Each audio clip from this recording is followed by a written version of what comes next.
Okay, so today's topic is electromagnetic waves, right?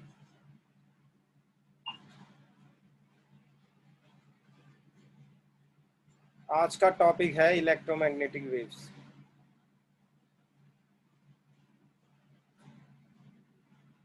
Chapter 8 second last chapter है ये, ठीक है। अब छोटे छोटे चैप्टर हैं तो जल्दी कवर हो जाएंगे वो।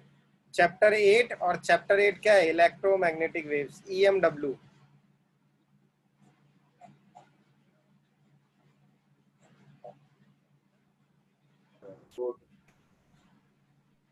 इसके ना कुछ बेसिक्स पढ़ने हैं हमें, क्योंकि कई सारी चीज ना कटवा दी गई है इस बार, ठीक है। तो तुम्हारे लिए ही इजी पड़ेगा, लेकिन फिर भी हम एक बेसिक आइडिया ले लेंगे इस पूरे चैप्टर का कि है क्या, ठीक है। तो देखो, इस चैप्टर का जो सर्वा है ना, वो एक ही बंदा है। वो कौन है? मैक्सवेल, ठीक है। मैक्सवेल ने बहुत काम करा इस पे, ठीक है। लेकिन जो सबसे पहले डिटेक्ट करी थी, मैक्सवेल ने कॉन्सेप्ट इसका दिया था, ठीक है, कॉन्सेप्ट।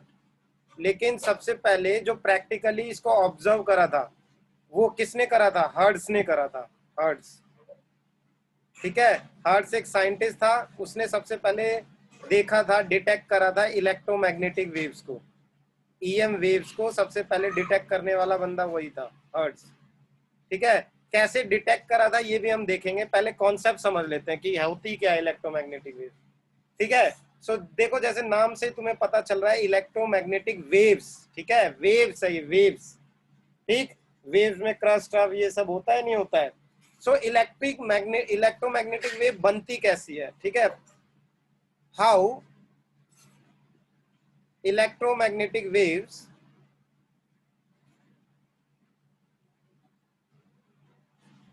प्रोड्यूस्ड, ठीक है। तो देखो, इसके लिए ना बहुत सिंपल सा फैक्ट है यहाँ पर। तुमने लास्ट इलेक्ट्रोमैग्नेटिक इंडक्शन चैप्टर पढ़ा था, तो देखो चैप्टर हमने पढ़ा था, कौन सा चैप्टर था वो? 6 चैप्टर था ना। चैप्टर 6 में तुमने ये पढ़ा था, और चैप्टर 6 क्या था? Electromagnetic induction, electromagnetic induction. देखो, इस पूरे चैप्टर में तुमने एक कॉमन चीज पढ़ी थी। कोई बता सकता है इस चैप्टर 6 का सार क्या था? ब्रीफ में अगर इसको डिफाइन करोगे तो कैसे डिफाइन करोगे? तुमने इस पूरे चैप्टर में क्या देखा था? इस पूरे चैप्टर में तुमने एक चीज देखी थी, ठीक है, कि अगर मैग्नेटिक फ्लक्स चेंज होता था, ठीक है, मैग्नेटिक फ्लक्स, यानी कि मैग्नेटिक फील्ड, एक फैक्टर ये भी हो सकता है कि मैग्नेटिक फील्ड की वजह से मैग्नेटिक फ्लक्स चेंज हो रहा हो, ठीक है। सो मैग्नेटिक फील्ड जब भी चेंज होता था, ठीक है, जब भी इसमें चेंज आता था, तो क्या बनता था भाई, बताना। जब भी मैग्नेटिक फील्ड में चेंज आता था तो बनता क्या था? वहां पर एक बहुत ही इंपॉर्टेंट चीज बनती थी, वहां पर बनती थी EMF, ठीक है। और EMF है कुछ नहीं, ठीक है, वोल्टेज, पोटेंशियल डिफरेंस ही तो होती है, पोटेंशियल डिफरेंस। और बेटा, जहां पर पोटेंशियल डिफरेंस होती है ना, वहां पर इलेक्ट्रिक फील्ड होती है, ठीक है, वहां पर इलेक्ट्रिक फील्ड होती है। अब देखो, क्योंकि मैग्नेटिक फील्ड चेंज कर रहा था, उसकी वजह से EMF बना, और ये EMF भी कम और ज्यादा हो रहा था जैसे जैसे फ्लक्स हो रहा था। तो जहां पर EMF होती है वहां पोटेंशियल डिफरेंस भी चेंज करता है, मतलब इलेक्ट्रिक फील्ड भी चेंज करता है, ठीक। तो एक चीज याद रखना, यहां से मेरा कहने का मतलब क्या है? मेरे कहने का मतलब सिंपल है कि अगर तुम्हारे पास वेरिंग मैग्नेटिक फील्ड है, ठीक है, वेरिंग मैग्नेटिक फील्ड है, ठीक, तो बेटा वहां पर क्या होता है? वहां पर फ्लक्स चेंज होता है और करंट बनता है, ठीक है, करंट बनता है, राइट। एक और चीज, जहां पर वेरिंग मैग्नेटिक फील्ड होता है उससे करंट बनता है, और जहां पर करंट होता है वहां पर इलेक्ट्रिक फील्ड भी होती है, ठीक है। सो यहां पर क्योंकि वेरिंग मैग्नेटिक फील्ड है तो यहां पर वेरिंग इलेक्ट्रिक फील्ड भी होगी, क्योंकि देखो, करंट को फ्लो कराने के लिए पोटेंशियल डिफरेंस बहुत जरूरी है। और पोटेंशियल डिफरेंस जहां होता है, मान लो मेरे पास ये दो प्लेट्स हैं, ठीक है, यहाँ पर पॉजिटिव प्लेट है, यहाँ पर नेगेटिव प्लेट है ना, पोटेंशियल डिफरेंस। तो बेटा, जब पोटेंशियल डिफरेंस होता है तभी तो कोई चीज फ्लो करती है, ठीक है, और इलेक्ट्रिक फील्ड बनती है उस रीजन में। तो हमेशा याद रखना, वेरिंग मैग्नेटिक फील्ड मतलब अगर मैग्नेटिक फील्ड चेंज होगा तो करंट बनता है, और जहां जहां करंट होता है वहां पर इलेक्ट्रिक फील्ड भी होती है, ठीक है। और क्योंकि मैग्नेटिक फील्ड चेंज हो रही है, इसलिए इससे बनने वाली इलेक्ट्रिक फील्ड भी क्या होगी, चेंज होगी। So varying electric field will be here. ठीक, तो एक सिंपल सा फिनोमिना है, देखो अगर तुमने मैग्नेटिक फील्ड को चेंज करा दिया तो फ्लक्स चेंज होगा, करंट बनेगा। इसका ठीक उल्टा भी पॉसिबल है, अगर तुमने इलेक्ट्रिक फील्ड को चेंज कराया, ठीक है, तो भी क्या बनता है, करंट बनता है या नहीं बनता है, बनता है करंट, ठीक है। बहुत सिंपल सा फैक्ट है, नेचर्स लव सिमेट्री, ठीक। सो ये सारी चीज सर्कल में चलती है। देखो अगर तुमने कोई एक चीज क्रिएट कर दी तो दूसरी चीज अपने आप क्रिएट हो जाती है, ठीक है। और यही वेरिंग मैग्नेटिक फील्ड और वेरिंग इलेक्ट्रिक फील्ड अगर किसी भी एक रीजन में आ जाए एक साथ, ठीक है, वेरिंग वेरी करती हुई मैग्नेटिक फील्ड प्लस वेरी करती हुई इलेक्ट्रिक फील्ड अगर बेटा किसी भी रीजन में आ जाए तो वो रीजन बहुत खास हो जाता है, ठीक है। क्यों, क्योंकि उस रीजन में बनने लगती हैं इलेक्ट्रोमैग्नेटिक वेव्स, इलेक्ट्रोमैग्नेटिक वेव्स बनने लगती हैं वहां, ठीक है। और ये इलेक्ट्रोमैग्नेटिक वेव्स इसीलिए बहुत इंपॉर्टेंट है, ठीक। इलेक्ट्रोमैग्नेटिक वेव्स पता चली कैसे बनती है, अगर किसी भी रीजन में मैग्नेटिक फील्ड चेंज होता है तो फ्लक्स चेंज हो रहा है, फ्लक्स चेंज हो रहा है तो करंट बन रहा है, ठीक है। इसका ये करंट ही एक टाइप का क्या है, मैग्नेटिक इलेक्ट्रोमैग्नेटिक वेव्स है, ठीक है। और अगर करंट बनता है तो इस रीजन में मैग्नेटिक फील्ड होती है। तो एक चीज तो मुझे पता लग गई कि वेरिंग मैग्नेटिक फील्ड और वेरिंग इलेक्ट्रिक फील्ड दोनों मिलके करंट बनाती है एक रीजन में, और इसी करंट को हम इलेक्ट्रोमैग्नेटिक वेव्स की तरह ट्रीट कर सकते हैं। कैसे ट्रीट कर सकते हैं मैं अभी बताता हूं थोड़ी देर में, राइट। सो याद रखना कि जिस रीजन में वेरिंग मैग्नेटिक फील्ड है और वेरिंग इलेक्ट्रिक फील्ड है वहां पर एक टाइप की वेव बनती ही बनती है, उसको हम कहते हैं क्या, इलेक्ट्रोमैग्नेटिक वेव्स, ठीक है। क्या कहते हैं, इलेक्ट्रोमैग्नेटिक वेव, ठीक। और ये दोनों, अब बात उठी कि ये दोनों एक साथ कैसे प्रोड्यूस कराया जाए, अगर एक चार्ज है तो ये दोनों एक साथ कैसे बनाया जाए ताकि इलेक्ट्रोमैग्नेटिक वेव्स बन जाए। तो बेटा देखो सबसे इंपॉर्टेंट फैक्ट है यहाँ पर चार्ज का ऑसिलेट होना, ठीक। इफ चार्ज पार्टिकल ऑसिलेट्स, ठीक है, then electromagnetic waves are produced, are produced. अब तुम बोलोगे ऐसा कैसा, अगर चार्ज ऑसिलेट कर रहा है तो इलेक्ट्रोमैग्नेटिक वेव कैसे प्रोड्यूस होगी, ठीक है। तो जरा ध्यान से देखना, इस चीज को देखना, ध्यान से देखो। मान लो तुम्हारे पास यहाँ पर कोई चार्ज है, ठीक है। अच्छा चार्ज ऑसिलेट कर रहा है, इसका मतलब क्या है, एक बार चार्ज ऊपर गया होगा, फिर चार्ज नीचे आया होगा, ठीक है, फिर चार्ज नीचे आया होगा और फिर चार्ज ऊपर आया होगा, यही तो हुआ होगा। ऐसी तो इस चार्ज ने ऑसिलेट करा होगा, ठीक है। अच्छा जब ये चार्ज ऑसिलेट करेगा, सोचो ये चार्ज ऊपर की तरफ जा रहा है, तो ऊपर की तरफ एक वेलोसिटी से जाएगा या नहीं जाएगा, जाएगा, ठीक है। याद रखना जैसे ये ऊपर जा रहा है तो इस पॉइंट पे इसको रुकना भी है, तो यहाँ पर इसको अपनी वेलोसिटी को कम करना पड़ेगा, डी एक्सिलरेशन आएगा, ठीक है। लेकिन जैसे ही चार्ज नीचे आएगा तो इसको एक्सिलरेट करना पड़ेगा, फिर एक्सिलेशन होगा, फिर डी एक्सिलेशन होगा।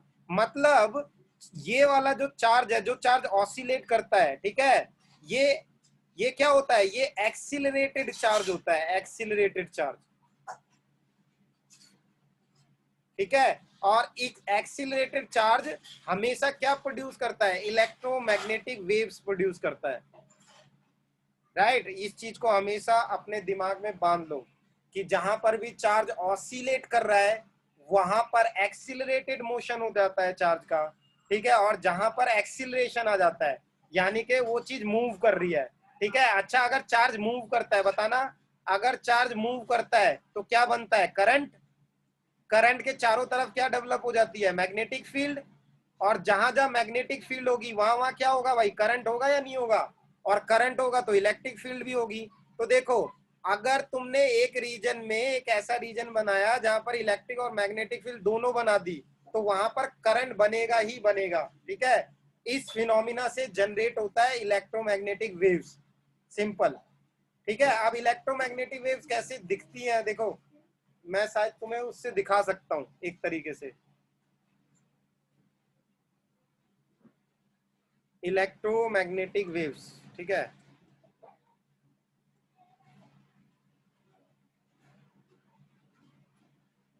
ऑसिलेटरी चार्ज,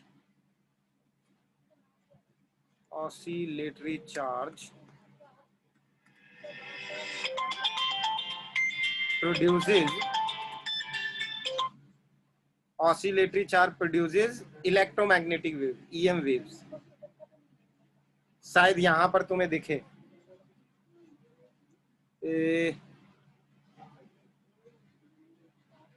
नहीं ये भी नहीं, ये भी नहीं, मुझे एनिमेशन देखना है, एनिमेशन।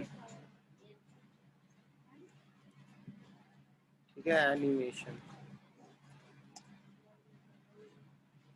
ये देखते हैं। Electromagnetic waves. Oscillating charge as a source of electromagnetic waves. You are already familiar with the fact that stationary electric charges produce electrostatic field. Video चला रखी है क्या? हाँ, अरे दिखाई नहीं दे रही? नहीं सर। अच्छा रुको रुको रुको, पॉज हो रखी है। अब दिखाई दे रहा है? हाँ sir In the given video, फिर से देखो, इलेक्ट्रोमैग्नेटिक वेव की ये वाली चीज पूरी देखना। oscillating charge as a source of electromagnetic waves. You are already familiar with the fact that stationary electric charges produce electrostatic field. In the given video, a stationary electric charge and the electric field lines produced by it are shown. A stationary electric charge. अभी देखो ये क्या कह रहा है कि charge रुका हुआ है, और जब भी चार्ज रुका हुआ होता है तो देखो उसकी इलेक्ट्रिक फील्ड दिखा रखी है। ठीक है, इस रीजन में देखो ये इसकी इलेक्ट्रिक फील्ड दिखा रखी है, कैसी होती है इसकी इलेक्ट्रिक फील्ड। ठीक है, तो आगे देखो, Does not produce electromagnetic waves. However, an ये देखो, oscillating charge which has non-zero acceleration, that is, an accelerating charge, emits electromagnetic waves, as shown here. The frequency of electromagnetic waves is same as the frequency of oscillating charge, which is oscillating with certain frequency in space. Actually, the oscillating charge gives rise to an oscillating or time-varying electric field in space. The oscillating electric field gives rise to an oscillating magnetic field, which in turn becomes a source of oscillating or time-varying electric field, and so on.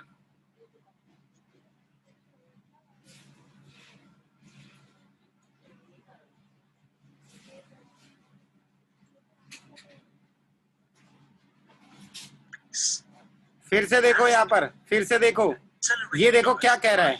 ये यहाँ पर कह रहा है कि अगर charge रुका हुआ होता है, अगर ये चार्ज रुका हुआ है यहाँ पर, ठीक है, अगर ये चार्ज रुका हुआ है तो इसकी वजह से जो इलेक्ट्रिक फील्ड प्रोड्यूस हो रही है, ठीक है, वो कांस्टेंट है। ठीक है, वो चेंज नहीं कर रही है।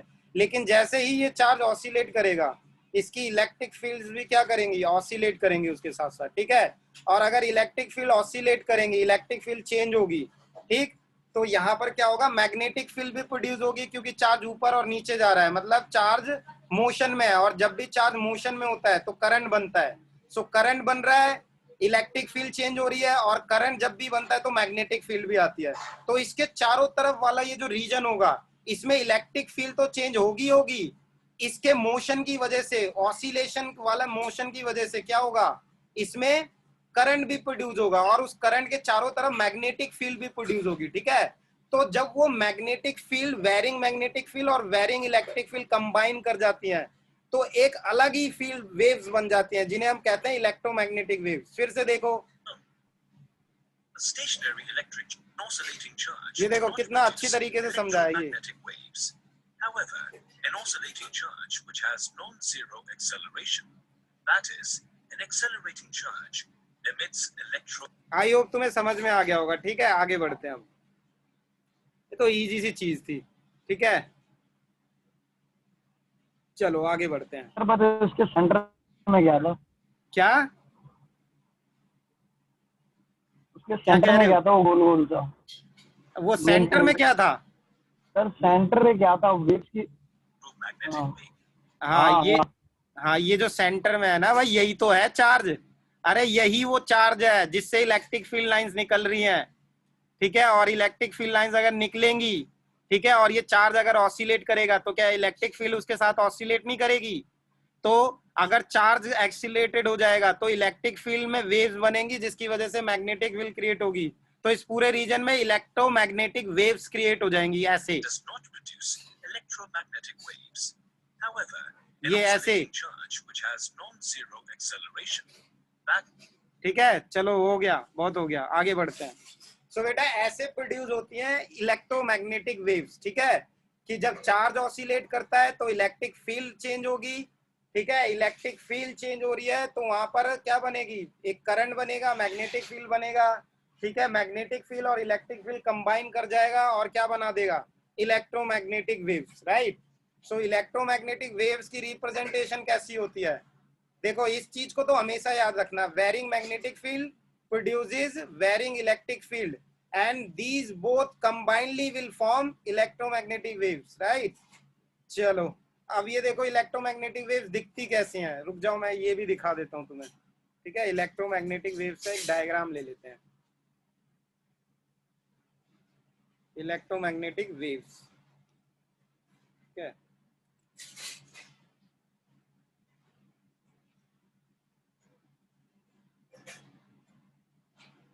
ठीक है, ये तुम्हें दिख रही होगी, देखो ये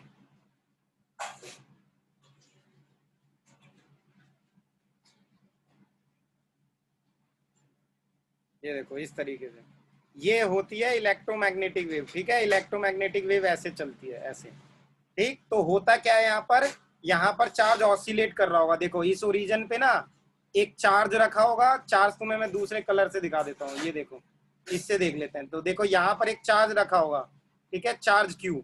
और ये चार्ज क्यू क्या कर रहा होगा, बस ऑसिलेट कर रहा होगा ऊपर और नीचे, ऐसे करके, ऐसे ऊपर नीचे ऑसिलेट कर रहा है। तो इसकी वजह से क्या प्रोड्यूस होती हैं, ऐसी वेव्स प्रोड्यूस होती हैं जिसको हम इलेक्ट्रोमैग्नेटिक वेव्स कहते हैं, ईएम वेव्स कहते हैं, राइट।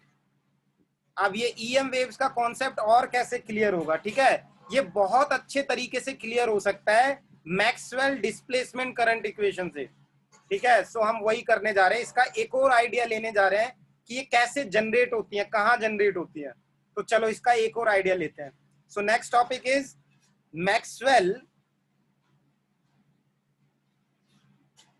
Maxwell's displacement current.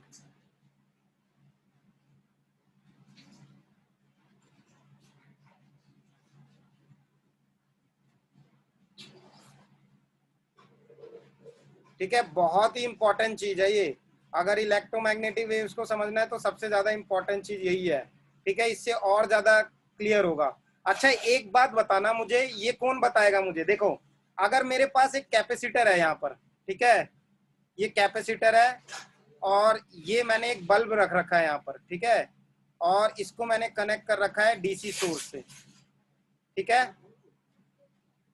और एक और चीज है यहाँ पर, ये ऐसा हो गया, ये ऐसे हो गया, ये मैंने एसी सोर्स से कनेक्ट कर रखा है, ठीक है। अब जल्दी बता दो बल्ब किस में ग्लो करेगा ज्यादा, ए वाले सर्किट में या बी वाले सर्किट में?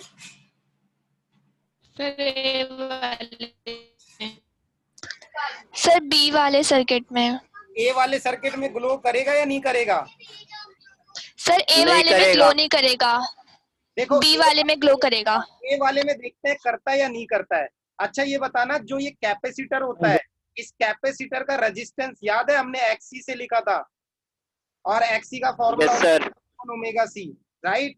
यहाँ पर भी ये क्या हो जाएगा, एक्सी, और ये हो जाएगा 1/ओमेगा सी।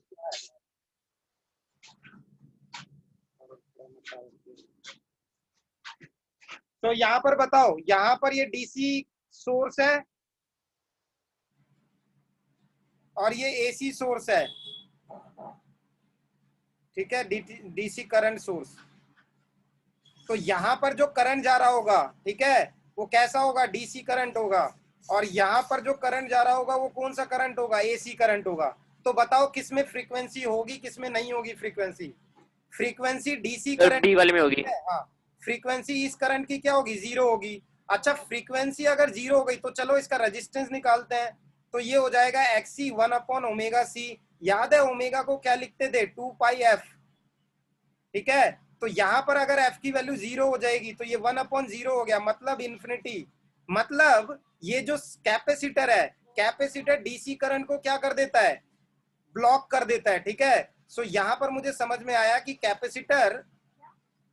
कैपेसिटर ब्लॉक्स, ये मैं पहले भी बता चुका हूं, डीसी करंट, लेकिन फिर से एक बार समझा दे रहा हूं। और यहां पर देखो क्या होता है, यहां पर ध्यान से देखना, यहां पर क्या होगा कि ये जो हमारे पास ऑल्टरनेटिंग करंट है इसकी फ्रीक्वेंसी 0 नहीं होगी, कुछ ना कुछ होगी, ठीक है। तो XC भी क्या हमारे पास 0 आएगा या इन्फिनिटी आएगा, कुछ ना कुछ आंसर आएगा इसका, ठीक है। ये 0 नहीं होगा, कुछ भी कर लो, 0 नहीं होगा, मतलब कुछ तो रेजिस्टेंस ये ऑफर कर रहा होगा इसको, ठीक है। अच्छा ऑफर करेगा तो इसके आर पार जाएगा या नहीं जाएगा, जाएगा, तो सर्किट पूरा होगा या नहीं होगा, हो जाएगा, तो ये बल्ब ग्लो करेगा, ठीक है। तो बेटा यहाँ पर बल्ब ग्लो नहीं करेगा, डीसी वाले सर्किट में बल्ब ग्लो नहीं करेगा, लेकिन एसी वाले में करेगा। मतलब एसी करंट इस कैपेसिटर के थ्रू पास हो जा रहा है, जबकि डीसी करंट इस कैपेसिटर के थ्रू पास नहीं होगा बिल्कुल भी, राइट। अब बात ये उठी, देखो यहाँ पर ना एक प्रॉब्लम है, इसी केस में एक प्रॉब्लम है, तुमने ध्यान नहीं दिया होगा, लेकिन मैक्सवेल ने ध्यान दिया, ठीक है। तो देखो इसी चीज की, इसी प्रॉब्लम को हम डिस्कस करने जा रहे हैं, ठीक है। ये जो प्रॉब्लम है ना, इसको कहते हैं inconsistency in Ampere circuital law, ठीक है। सो जरा ध्यान से देखना, ये मैं क्या कराने जा रहा हूं, inconsistency in Ampere circuital law, Ampere circuital law. किसको एम्पियर सर्क्यूटल लॉ याद है अच्छे से, क्या था भाई Ampere circuital law, oh my God, Ampere circuital law क्या था,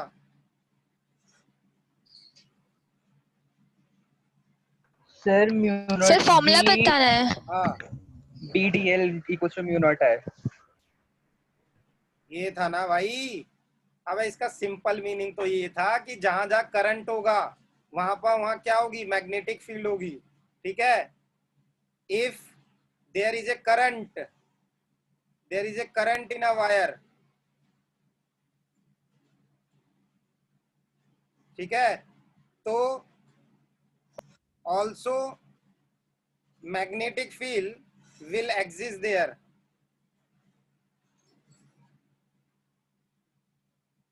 ठीक है। या इसका उल्टा, और वाइस वर्सा।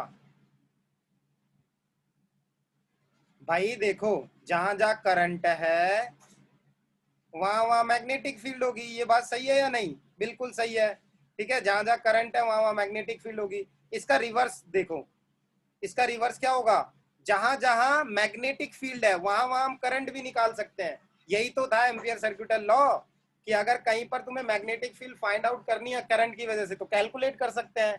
इसका रिवर्स भी पॉसिबल है, अगर तुम्हें करंट की वैल्यू पता है, ठीक है, तो तुम मैग्नेटिक फील्ड निकाल सकते हो, और मैग्नेटिक फील्ड पता है तो करंट निकाल सकते हो, सिंपल, ठीक है। अब देखना ये ना एम्पियर सर्क्यूटल लॉ में कुछ प्रॉब्लम है। क्या प्रॉब्लम है जरा ध्यान से देखना। भाई फिजिक्स में जो लॉ बनते हैं वो हर जगह एप्लीकेबल होने चाहिए या नहीं होने चाहिए, बताओ। वो हर जगह एप्लीकेबल होने चाहिए, याद रखो, फिजिक्स के लॉ हर जगह एप्लीकेबल होने चाहिए। मतलब एम्पियर सर्क्यूटल लॉ कहीं पर भी अप्लाई कर दूं, इसकी वैलिडिटी होनी चाहिए, ठीक। लेकिन जरा आप ध्यान से देखना ये कहाँ टूट जाता है, ये लॉ कहाँ बेकार हो जाता है ये लॉ, ठीक है। देखो जरा ध्यान से, मैंने बनाया एक सर्किट ऐसे करके, और ये बना दिया भैया कैपेसिटर, ठीक है। ये देखो ये बना दिया कैपेसिटर, और ये बना दिया हमने, इसको कनेक्ट कर दिया एसी से, देखो एसी से कनेक्ट कर दिया, ठीक है, ऐसे करके एसी से कनेक्ट कर दिया मैंने इसको, राइट, ठीक। और यहाँ पर मैंने लगा दिया एमीटर, यहाँ पर मैंने लगा रखा है एमीटर। बताओ ये एमीटर रीडिंग दिखाएगा या नहीं दिखाएगा, दिखाएगा। दिखाएगा या नहीं दिखाएगा। अभी तो बताया कैपेसिटर को अगर तुम एसी वोल्टेज के साथ लगाते हो तो बल्ब ग्लो करेगा या नहीं कर रहा था? कर रहा था। किसके साथ नहीं कर रहा था? डीसी के साथ कर रहा था ठीक है। अब जरा इसी के ध्यान से साथ। देखो, क्या तुम्हें ये सोच के थोड़ी हैरानी नहीं हो रही कि इस गैप में से करंट कैसे फ्लो कर गया? Yes sir. ये this is a gap man. इस गैप में से करंट कैसे फ्लो कर गया? अबे जब सर्किट टूटा हुआ होता है इसका मतलब वहां गैप ही तो होता है। वायर को तोड़ दो तो वहां गैप बन जाएगा, तो क्या करंट फ्लो करेगा उस सर्किट में? नहीं करेगा। लेकिन यहां कर रहा है, यहां तो कर रहा है। तो ऐसी क्या चीज है यहाँ पर? तो इनकंसिस्टेंसी देखो जरा ध्यान से, देखना जरा क्या इनकंसिस्टेंसी है। यहां पर मैंने बना दिया एक लूप C1, ये मैंने लूप कह दिया C1 है, ठीक है। और यहां पर मैंने लूप बना दिया, ये मान लो इसको कनेक्ट करके ये लूप बना दिया C2, ठीक। ये लूप हो गया C1, ये लूप हो गया C2, ठीक। तो अगर मैं C1 के लिए लूप लगाऊं, एम्पियर सर्किटल लॉ लगाऊं, बताना भाई क्या C1 में से करंट पास हो रहा है या नहीं हो रहा है? हो तो रहा है, ठीक है। वायर के हो थ्रू रहा करंट है। पास हो रहा है नहीं हो रहा है? हो रहा है। तो अगर मैं एम्पियर सर्किटल लॉ लगा दूं, ठीक है, ACL लगा दूं कहां पर? एट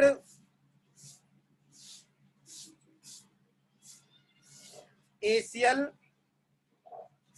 यहां दिखा रहा हूं, applying ACL ampere circuital law for loop C1, for loop C1, ठीक है। अब जरा ध्यान से देखना, अप्लाई कर देंगे तो क्या होगा बेटा? B.dl, ठीक है, is equal to mu not I, ठीक। बताओ इसमें से, इस लूप में से करंट आई पास कर रहा है या नहीं कर रहा है? कर रहा है। तो इसके चारों तरफ मैग्नेटिक फील्ड होगी या नहीं होगी? बिल्कुल होगी। तो क्या ये C1 के लिए वैलिड है? बिल्कुल सही है। लेकिन अब जरा ध्यान से देखना, applying ampere circuital law for loop C2, बताओ क्या हो जाएगा? B.dl, ठीक है। ये C1 के लिए था, अब मैं C2 के लिए बता रहा हूं, म्यू नॉट। बताओ यहां पर, क्या यहां पर कोई करंट फ्लो कर रहा है? या तुम ध्यान से देखो, क्या वायर जा रही है इसके अंदर से? नहीं जा रही है ना वायर। तो जब नो वायर सर। नहीं जा रही है इसके अंदर से तो करंट कैसे पास कर रहा होगा? क्या इसका मतलब मैं करंट की वैल्यू 0 रख दूं यहाँ पर? अगर मैं करंट की वैल्यू यहाँ 0 रख दूंगा तो बताओ क्या हो जाएगा? ये हो जाएगा B.dl, ठीक है, C2 लूप के लिए 0। अब यही बहुत बड़ी इनकंसिस्टेंसी है।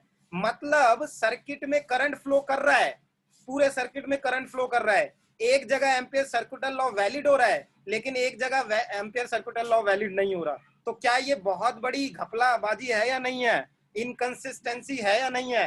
है, ठीक है। तो क्या क्या मैं ऐसे लिख सकता हूं, B.dl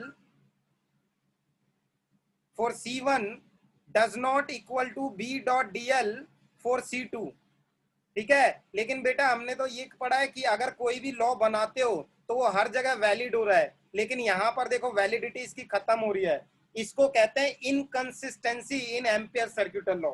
मतलब एम्पियर सर्किटल लॉ क्या गलत हो गया? क्या एम्पियर सर्किटल लॉ यहाँ पर गलत साबित हो गया?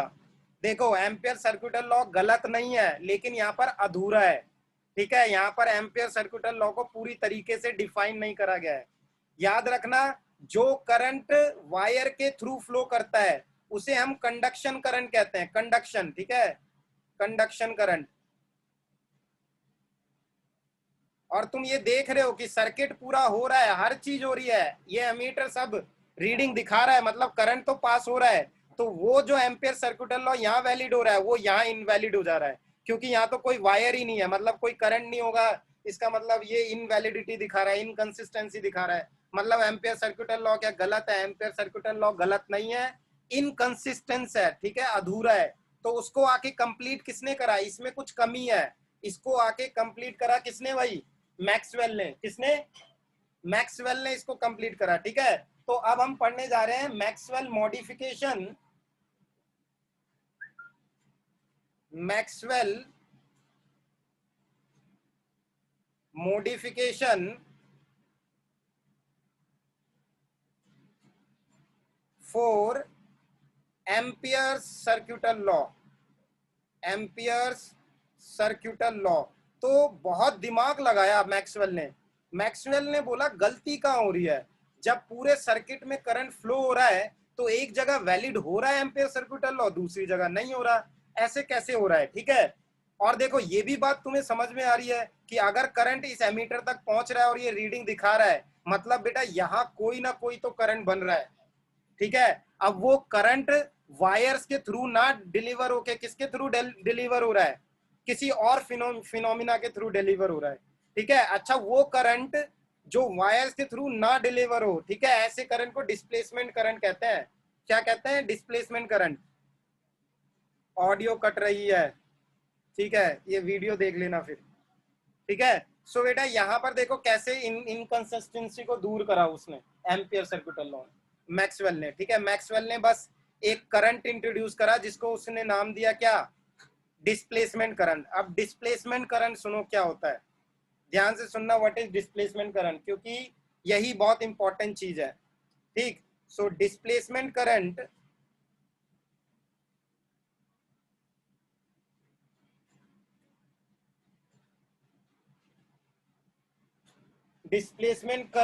is that current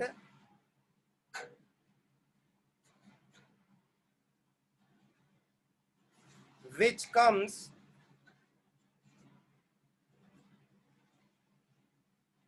into existence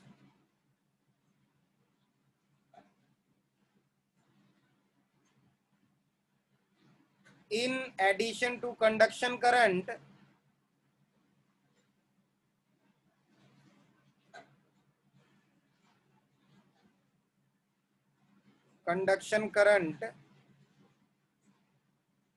whenever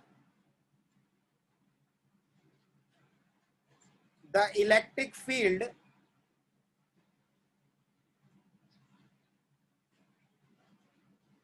and hence electric flux changes with time। इसका मतलब क्या है, चलो इसका मतलब समझते हैं हम। ठीक है, इसका मतलब समझते हैं, लेकिन फिर से रिजॉइन करते हैं एक बार। ठीक है, चलो रिजॉइन करो और कनेक्ट इसको समझते हैं पूरे अच्छे से।